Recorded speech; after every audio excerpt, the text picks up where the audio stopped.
Hey everybody, this is Niall and Alex with Drive Home Movie Reviews.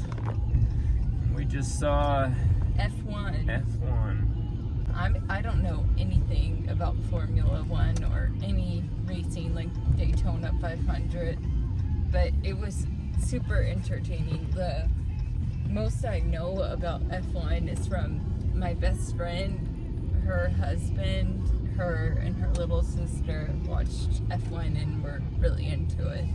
I don't know a lot about Formula One driving, or I like NASCAR, but I liked this movie a lot.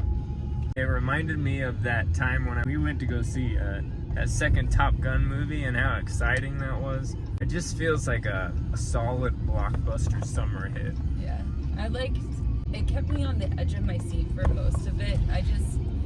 The romantic relationships were a little cheesy. There was a lot of cheesy parts in the movie that But it was cheesy in like a good way. Like it was cheesy, but it did what it was trying to do. Like it kind of tugged at your heartstrings or made you want to like cheer and. Yeah, it was an exciting movie, but the movie was at 10:30 and we're leaving at 1:30. So. And I gotta say, I'm not tired. For a 2.5 hour movie, I was glued to the screen the whole time. I didn't want to miss it, and it felt like the perfect combination of driving and other things. Like sometimes, there can be a lot of driving in those movies, but this one, every time it was driving, I was like, oh shit. Like you felt like you're going on the turns with them. And it was really well made. It's the same guy who did that second Top Gun movie. Brad Pitt's in it, and then Javier Bardem. He did a really good job. Yeah. And the rookie, he did a great job too. Yeah, all the actors and actresses did a good job. Yeah. Felt connected to all the characters, and that's just a solid, good movie. Rotten Tomatoes gave it an 84%. I'm inclined to agree with the audiences. I'm gonna give it a 98. Wow. I would give it a 75, just because those aren't my type of movies. It was exciting. I enjoyed that movie. And it might be because I'm tired and I didn't want to go. But you did. Yeah, but I was entertained the whole time. It's a good movie. And Brad Pitt's so cool. His character was so cheesy, I thought. It is. It plays like this cool old guy now. Yeah. Like in Once Upon a Time in Hollywood, he's kind of a similar character to that. It was not as cheesy as that. That's Once Upon a Time in Hollywood? No.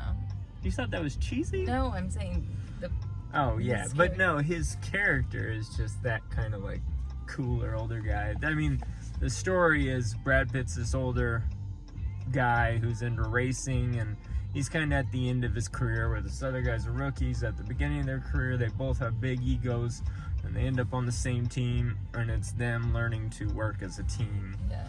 Even towards the end, it's just exciting. Yeah. It makes you feel good. Yeah, it was cool to see how much of a team Formula One is. It's not just the driver. Everyone's talking to each other, and I don't know, it's cool. It was cool to see, like, we don't know a lot about driving, but watching everything from how they design the cars to like how they do the pit stops, you just learned a lot about Formula One. Even they have like automated tracks for the drivers to drive. Yeah, the simulations. Yeah, I thought that was really cool. Yeah, it was very high tech. Yeah, I don't know. I feel like this movie had everything from tragedy to funny scenes to action. My critique is that it was cheesy. Yeah, there was like a scene where Brad Pitt was walking and everyone's like, yeah. Brad Pitt. But it was a little cheesy. Like, I just want to drive. But this movie was shot for the IMAX, so you gotta see this movie in the IMAX. It really, that's what made it, was having that surround sound, and you felt enveloped in the movie. Right, this would not have been the same movie if you watched outside of IMAX. I would not watch it again, probably. Maybe I would if it were on TV, but I wouldn't pick this to watch again. Yeah, and the 2.5 hours flies by, I thought. Yeah, there was a few times where I was like, okay, wrap this up. It's so funny, like people like Javier Bardem how he can play this character, who's like the owner of the team, and then he can be in No Country for Old Men and be a sadistic serial killer. I think he was in the movie Trauma, which is like, you had to walk out of that movie. I do remember that. Was he in that? I think so. This movie is not a true story. I looked it up because I was kind of curious if it was, but It was cool It's too not. that they had like the real Formula One logo for the film, and then like all the real brands like Red Bull and Ferrari. this movie probably was easy to finance because there's so much like brand sponsorship in this movie. Yeah. Like, I don't know. Yeah, Niall loved it. Alex thought it was okay.